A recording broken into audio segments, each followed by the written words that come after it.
Hi, today we've got a review of the CZUR ET24 Pro, which is a document scanner, and unlike the traditional flatbed scanners that you often see, this one is an overhead scanner with a 24 megapixel camera, and what that means is you can scan books without having to flatten them heavily to actually get them to sit flat against the glass. This one has an actual camera on it and is able to take images of a curved booklet. It can flatten them and then allow you to collate all of the pages together and create a PDF document or Word document, as it has OCR technology as well within the software. Now, one of the reasons this scanner works so well is because it has a 24 megapixel CMOS camera here, which gives a resolution of 5696 by 4272. And when it's in its optimal position with a page underneath it, that gives the equivalent of 320 dots per inch. And this lens that they've incorporated onto here allows you to scan the equivalent of an A3 page or a booklet that's A4 and opens up into an A3 sized page. On each side of the scanner we've got 5 50/50 LEDs. These are probably around 1/4 of a watt each, so in total that gives us 2.5 watts of LED illumination. The colour of the phosphor suggests that these are cool white LEDs, so we're not going to have the very highest CRI LEDs here because that needs to be a warmer white. But what we'll do when we test this camera is we'll put a CRI measurement card on there to see how it reproduces all of the colours. At the back of the unit here we've got 3 laser diodes, and these project 3 lines onto the document that's being scanned, and the idea is that just before it takes the actual image, it illuminates these 3 lasers, projects 3 lines across the document, and then the software is able to flatten the image because by drawing those 3 lines it can see how it curves. And therefore, if you're scanning quite a bulky document, or you don't want to break the spine on the book that you're scanning, you can then flatten the image quite optimally, and then it allows the OCR functionality to work properly as well on that flattened image. On the base of the unit we've got these 4 tactile switches with these silver overlays. Those appear to be moulded from one piece of plastic. We've got the LED button, so this turns on the illuminators that are built into the device.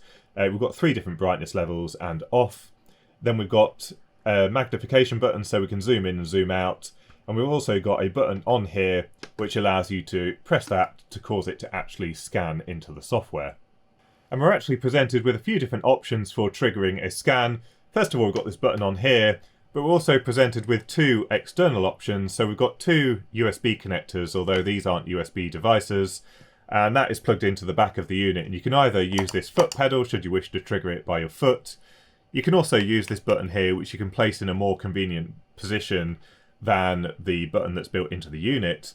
But also the software has an auto scan function. So when you are scanning a booklet, it can actually detect when you've turned the page and then scan each time you turn the page. So you can actually scan a book extremely quickly when using that auto scan function.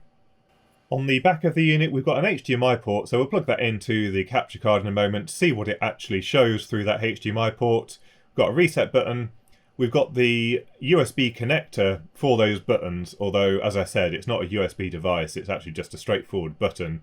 So it would have been probably nicer to see a traditional connector, 3.5mm jack or something like that, but I assume they went with this type of connector just because these leads are very easy to make and to come by. Then we have the USB connection to your PC, which is actually doing the image capture. We've got a DC jack. Now they don't put the voltage rating on the jack here, but it comes equipped with a 9V adapter. And then we've got a clicky on-off switch. On the top of the unit we've got this little 2.4-inch LCD. It's a 320 by 240 pixel LCD, and it shows what's being picked up by the camera underneath so that you can optimally position your document or booklet underneath there for whatever you're scanning. Now also it has a microphone built in. There's a little electric microphone at the front here, and when this microphone is being used this LED illuminates, and that's there because this can actually be used as a visual presenter. So if you're doing a webcast or even if you're presenting in a classroom, you can have your document that you're showing underneath, and from the HDMI port we get the image that's being picked up in HD resolution, but also the audio that's being picked up by the microphone. Then we've got an LED which illuminates when the camera is active, and also a power LED on this side here. Inside the box you get all of these accessories. So we already mentioned the push button and the foot pedal for triggering a scan. We also get an AC adapter, so this is a universal voltage to 9-volt adapter.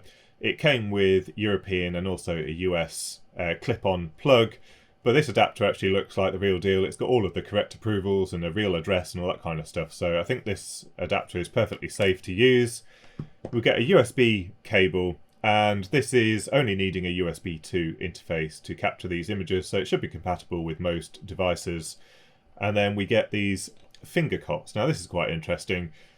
These are here so that you can hold a book open, and the device actually recognises the little barcode and image on here, and it can remove them from the image. So if you have a particularly springy book that wants to close, if you hold these over the book to hold it open, obviously not over the text or anything like that, it will remove these from the image altogether just using the software, which is quite a nice feature. And then finally, we get an additional illuminator which clips onto the back of the unit. So as you can see, we've got 4 1-watt LEDs. Again, you can see these are cool white. We've got that very pale yellow colour with some prismatic type diffusers, so probably 60-degree beam angle onto the booklet. And this clips onto the back of the unit. We've got a little push button power switch just on and off in this case. And this is to try and reduce glare on some particularly glossy booklets, because with the overhead lighting, as we saw on the microscope videos that I've done previously, when you've got the LEDs very close to the same axis as the camera, it's very easy to get a reflection directly off whatever it is that you're looking at. So this is mounted much lower down and gives illumination from the side, and that should illuminate the booklet without any reflections. On the back of the unit you can see we've got 2 gold pins here, as well as a little magnet, and this LED illuminator just clips onto the back there and is held in place with that magnet. It also comes with this mat, which is designed to provide a high contrast from the document that you're scanning, so it can clearly find the edges of that document. So let's have a try in the software to see how it actually works. So this is how it looks when you capture from the HDMI port on the back of the unit. We're capturing at Full HD 1920 by 1080 pixels at 50 Hz, although you can capture at 60 should you wish to. And the image quality isn't too bad at all, really. What you can notice is there's quite a lot of blur. If you compare it to the image at the top here, which is on my Canon camera, when you shake your hand across you can see a bit of blur, but there's not really any delay. The blur isn't really too much of an issue. It just means that the exposure time on this camera is a little bit longer because it's got a smaller sensor. If we add more light, so if I add ambient light to it, then that blur is a little bit less apparent, as you can see. But you can really see the auto gain control working, because when you remove the booklet, you can see this matte really quite light. So there's a lot of auto gain on the camera, but when you remove the external light from the image, you don't see anywhere near as much gain control going on there. So now we're capturing using the USB port on the back, just as if it's a webcam attached to the PC. And this seems to work absolutely fine as well, so there's not really any delay from what I can see. So if you were capturing onto a PC for a webcast or that kind of thing, it looks like this would work absolutely fine. And as I mentioned, there is a microphone on the front of the unit, so let's try talking through that instead. So this is now me talking through the unit. I won't be able to tell how it sounds at this point, but this is how it sounds if you use that electric microphone built into the front of the presenter. And as I mentioned before, we do have that little LCD on the top, so you can see where you're positioning the book, so you can make sure it's fully in frame, especially if you can't see the screen that you're presenting onto.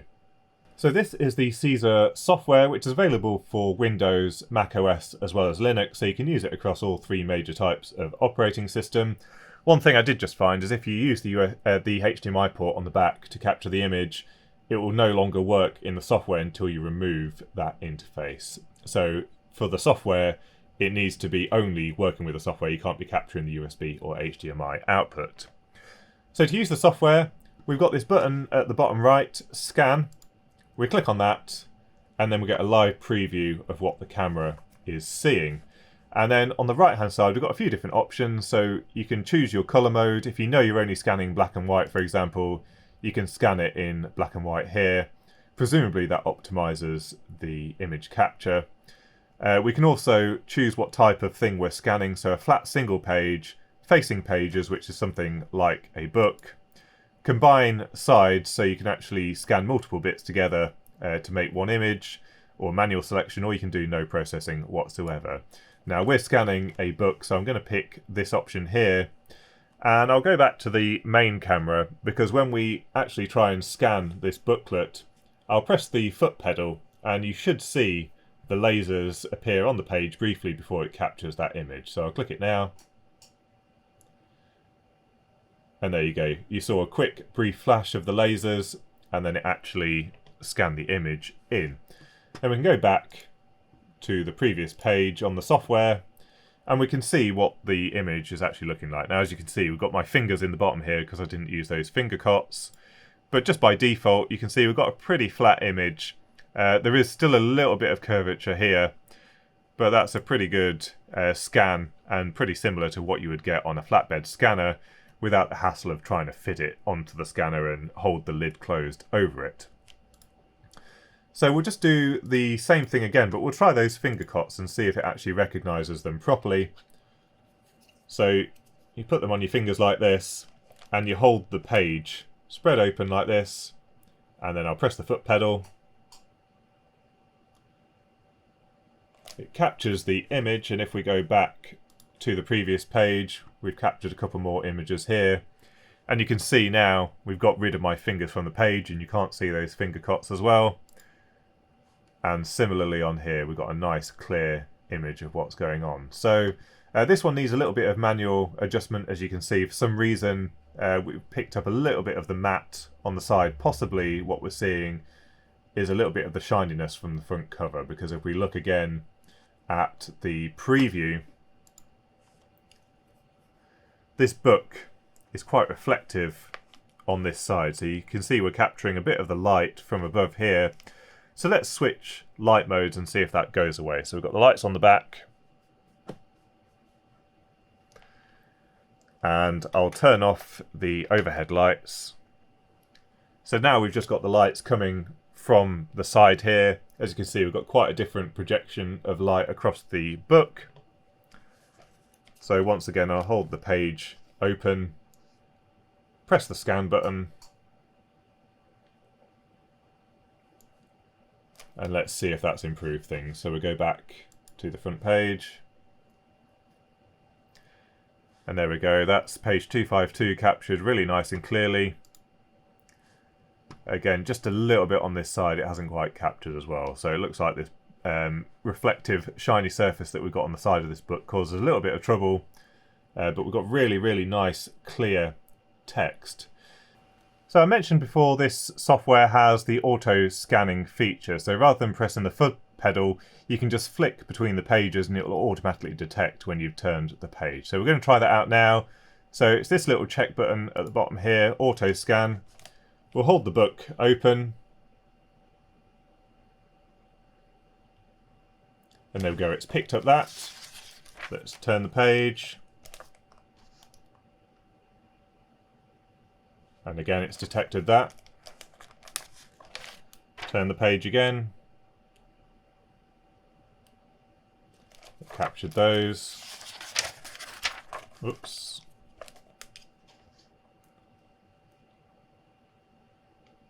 And there we go. So it's captured all of those pages together. And if we go back to the main screen, in fact, it's captured a couple of extras there when I moved it.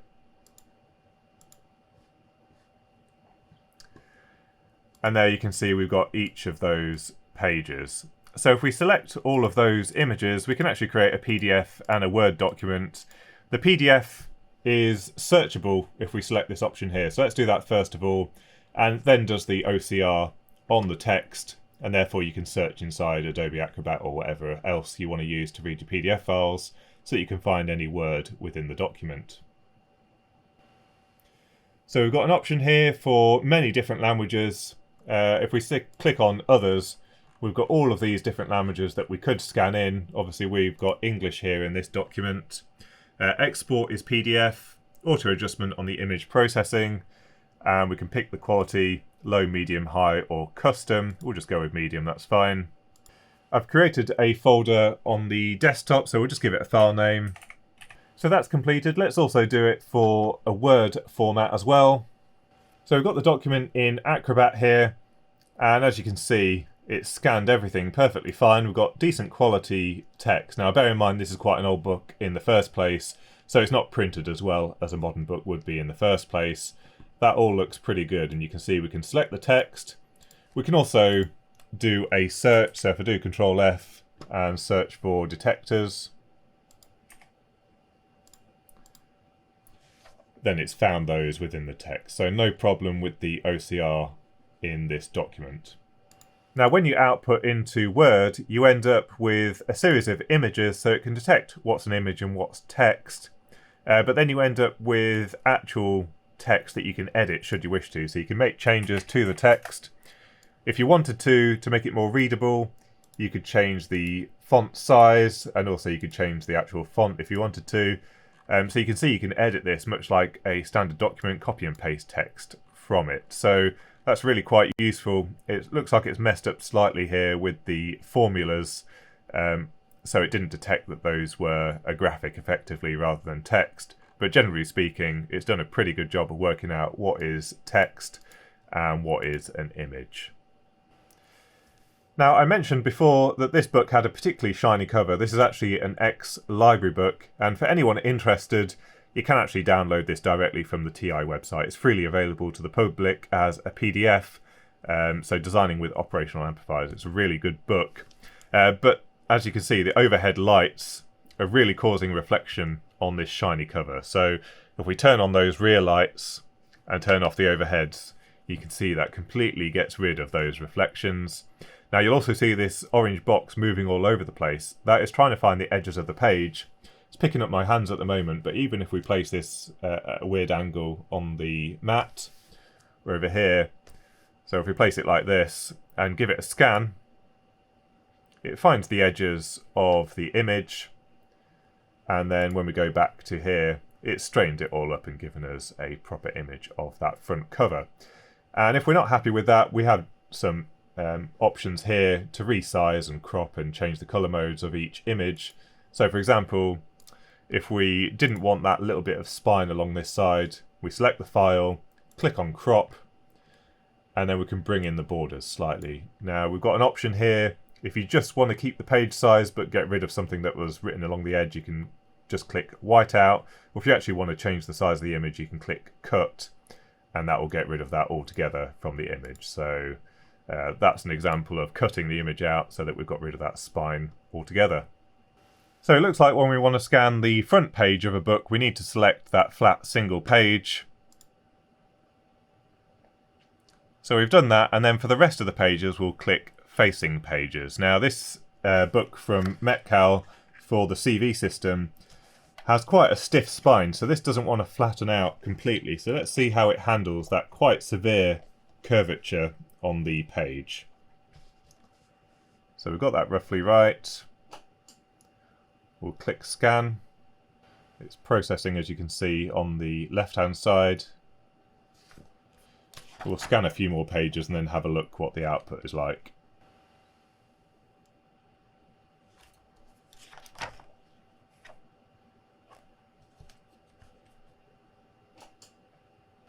Okay, so this test is probably a little bit unfair. As you can see, we've cropped the text on the right-hand side of this box here. Probably should have opened it up a little bit more. Let's see what the output looks like. So the front page looks pretty good. And we've got a good attempt at flattening out this curvature. This is all pretty flat. As you can see, the straight line really nice and flat. Only this last little bit here where it was really curving, we've sort of lost the straight edge. Obviously this side came out absolutely fine. Again, very similar. Just on this edge, it did a great job at trying to flatten the image. And I know the last two pages were pretty bad there. So as you can see, we've made a bit of a mistake there with how far I opened the booklet. But the image quality is looking really, really good. That's a really nice, crystal clear image. So we've got a colour test chart here, which you may have seen in one of my previous videos about my studio lights, which I still haven't finished yet. But this is intended to give an indication of how good the illumination is, but also how good the camera is at picking up the colours. So with higher CRI lighting, we'll be able to see by eye the colours on here much better than we're seeing some of these red colours over here. That's because I've got quite cool white lighting in the lab. For true representation of the colours, you actually are better off with something around 2700 Kelvin in terms of colour temperature with a high colour rendering index, and that would give much more contrast between some of these colours just here. So let's switch to a different lighting source with a higher CRI and see how well my Canon camera picks up, and then we'll do the same test with the document scanner. So now with the higher CRI lighting source, there is a much better representation of the colours on this page. Surprisingly, the contrast between these two colours on the camera hasn't changed that much compared to what it is by eye, but there's quite a significant difference on the left-hand side on these peach type of colours. And I think also all of the colours look a lot more vibrant. So let's do the same testing with the camera that's built into the CZUR document scanner. So here we have the outputs. This is with the overhead lights. It's a little bit difficult to tell what's going on because this card had a bit of a soft sheen to it, so we've got a bit of reflection here. The peaches have come out okay here, but these reds, although this one is washed out a little bit, you can tell it was pretty much the same shade. With the rear lights, the result is pretty good actually. We're getting good contrast between all of the colours. The green isn't quite as saturated as what it is by eye, so a little bit of trouble there. But when we go to the high CRI lighting, it's completely ruined the image. And I think what's happened here is the camera itself has been optimized for the LEDs that have been fitted to the unit. And then when we've provided our slightly warmer lighting, it's just turned the whole image slightly orange, as you can see. So these colors are completely wrong and don't look right at all compared to how it looked by eye. So I've just taken apart the rear illuminator, and incidentally, the fit and finish of this thing is really, really nice. As with the scanner, it's got a really high quality feel to it, so it's a little bit difficult to snap this thing apart. But we've got the 4 1-watt LEDs here. You can see they've got these mounts to project them at different angles. And then we've got this board at the back, which appears to have a discrete constant current LED driver here. But then surprisingly, they've sourced a chip with no markings on it, so it's been scrubbed off. Presumably this is just the touch sensor IC for the button, but I'm surprised they've managed to source or chosen to source these types of parts in something like this. At the back here, we've got the magnet, so you can see that's the magnet that actually attracts it to the rear of the scanner unit. And then we've just got 2 pogo pins. These are sprung pins that connect to the gold connectors on the back of the scanner. So I think really this magnet needs to be a lot more powerful for it to stay attached to the scanner, even when you move it at a different angle.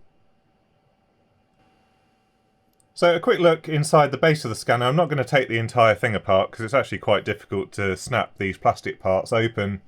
But an indication of the build quality, as you can see, everything looks pretty good. So the cables are all cable tied together. You can see we've got the adhesive holding all of these connectors in place. We've got PCBs with the correct approvals, the UL approvals actually on the PCB. So it looks like they've actually built this properly. We've even got the shield cable here connected from this PCB to the main PCB. So everything looks to be in order here. Not really any reason to be concerned about the build quality of this unit. So overall, I'm pretty impressed with the CZUR ET24 Pro scanner. I've used a lot of desktop scanners in the past, even enterprise class ones, and for books, they are really a pain. First of all, you can't flatten the page flat against the glass, but also they're just slow because they're restricted by the speed that you can move the image scanner across the bed. So something like this that uses a camera is always going to be a lot quicker.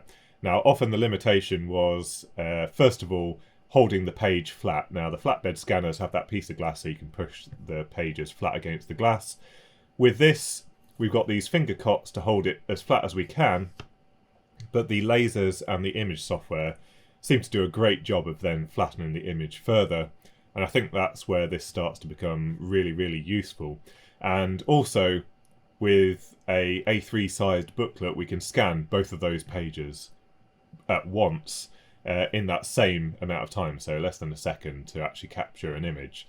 And then we have some of the features like the foot pedal or the auto scan, which means that if you were to go through a booklet, you could probably scan an entire book in not very long at all if you wanted to get it into PDF format to then get on your phone or tablet or something like that. Now, consequently, this unit is a little bit bulky. As you can see, I can barely get it into shot. But for the fact that it can scan an A3 sheet, I think that's probably quite acceptable. So I'll leave a link in the description to where you can actually get hold of one of these products, and they obviously did send this to me free of charge. So thank you to CZUR for sending this through. If you've got any thoughts or comments or even some suggestions, this was part of a campaign. So there may well be future versions, and if there are suggestions as to how they can improve the product, then I'm sure that will be taken into account in one of the newer versions, because if you've followed this brand, they've actually had quite a few revisions of these document scanners, and they've all been pretty successful. This is their latest incarnation, and as I said, I'm quite impressed with this. So I hope you enjoyed the video and found it useful. Any thoughts or comments, leave them in the comments section down below. And until next time, thanks for watching.